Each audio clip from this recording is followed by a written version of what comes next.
Shri Krishna Chaitanya Prabhu Nityananda. Hare Krishna, welcome. We are reading Bhagavad-gita here because what else would we do? Our channel is called Bhagavad-gita, here it is. So here it is, Bhagavad-gita as it is.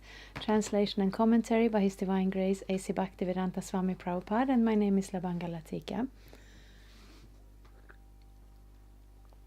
We are starting off on the chapter 6, Dhyana Yoga, which is the yoga that is based on meditation. And we will read text 2.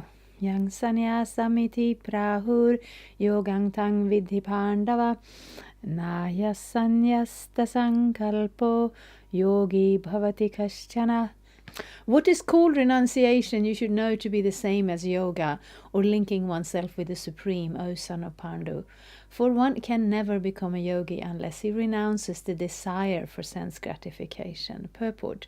Real sannyas yoga or bhakti means that one should know his constitutional position as the living entity and act accordingly. The living entity has no separate independent identity. He is the marginal energy of the Supreme. When he is entrapped by material energy, he is conditioned, and when he is Krishna conscious or aware of the spiritual energy, then he is in his real and natural state of life. Therefore, when one is in complete knowledge, one ceases all material sense gratification or renounces all kinds of sense gratificatory activities. This is practiced by the yogis who restrain the senses from material attachment.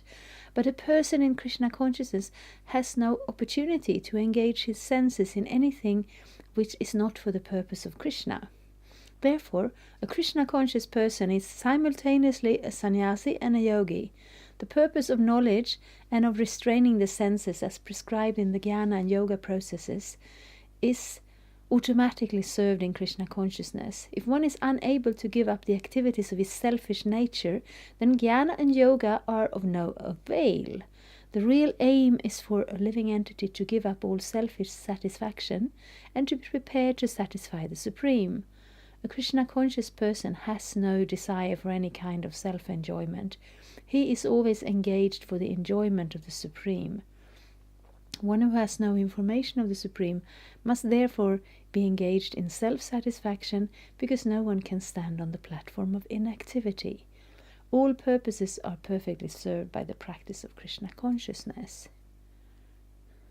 So this may not be on everybody's mind, whether we are renounced or yogis. But this is actually an existential question. Who am I? What am I? What is a meaningful activity?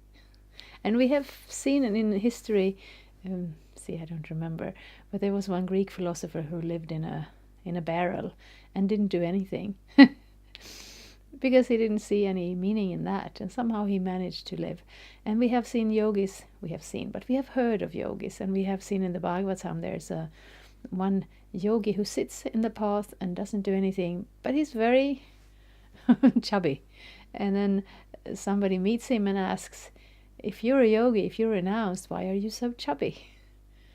And he says, I'm sitting here, and if food comes, I eat it, and if it doesn't come, I don't eat. So at this point, I have eaten. At other points, I haven't eaten. So this is not the type of activity we are recommending for Krishna consciousness, because renunciation is just one part. And real renunciation is Krishna consciousness, because then we come to a point where there is nothing to renounce, because we don't see ourselves as the owner or the doer. We see ourselves as a servant of Krishna. So it's just like you come into someone's house and they have some nice things, they have some nice chairs and some nice plates and what else, a nice TV. And then you're saying, oh, I renounce these chairs and plates and TV. And then you look at them, because how can you renounce it? It's not even yours. And Krishna consciousness is a little bit like that. We're in this world and we are surrounded by Krishna's energy.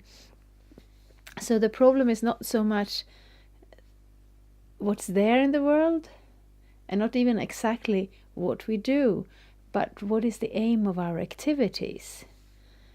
So, of course, today we don't really see that around us, people who are yogis or sannyasis.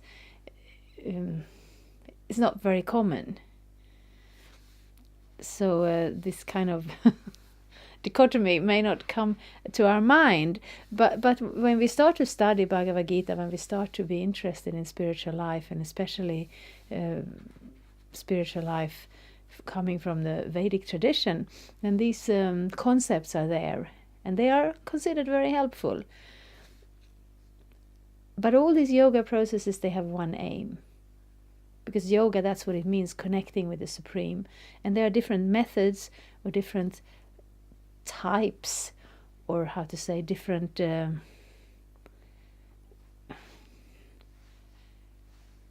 units on the path of yoga, and they may be very helpful for someone. But Bhagavad-gita, Krishna is mostly concerned with bringing Arjuna very quickly. They are standing in front of a battlefield. They don't have all day. So very quickly he goes through these different aspects, this different understanding, these different terms, to bring Arjuna not just to a single point that I say this and therefore it's right. He goes through the different things, but he's bringing Arjuna to the point of Krishna consciousness of bhakti, because that is the real point. You know, Arjuna says he wants to go off in the forest and just renounce, and Krishna is saying that's not very practical, and it's also not going to give you that satisfaction, and it's also, especially, it's not going to give you. Of course, Arjuna is Krishna's eternal devotee who just comes with him in this world, but Krishna is using Arjuna to make this point for all of us. That if we just decide to give something up, but what is the point with the human life? It's not just to give things up. If that was the point, we would all succeed, because in the end we would die and then we would give everything up, and then bam, perfection. That's not how it works, because the desire in our heart will take us to another body, to another birth, life after life, because of those desires in the heart. So Bhakti Yoga is all about desires.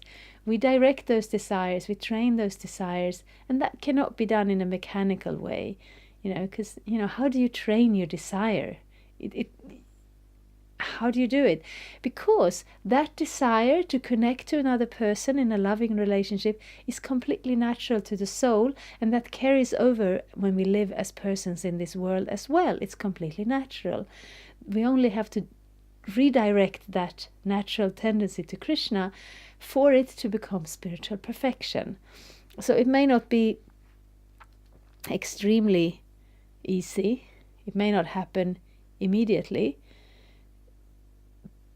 But it is very practical. We just have to kind of understand it.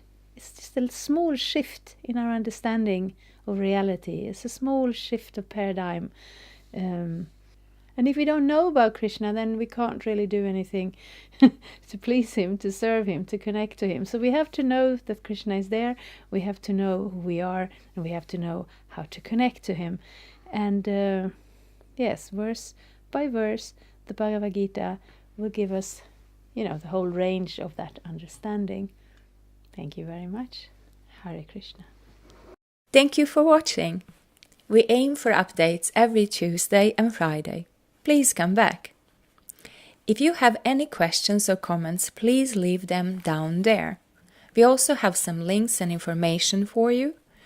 And there is, of course, the subscribe button. Thank you. Hare Krishna. I'm a Hare Krishna, and I approve this message. Subscribe. Hare Krishna, Krishna Krishna, Hare Hare, Hare Rama.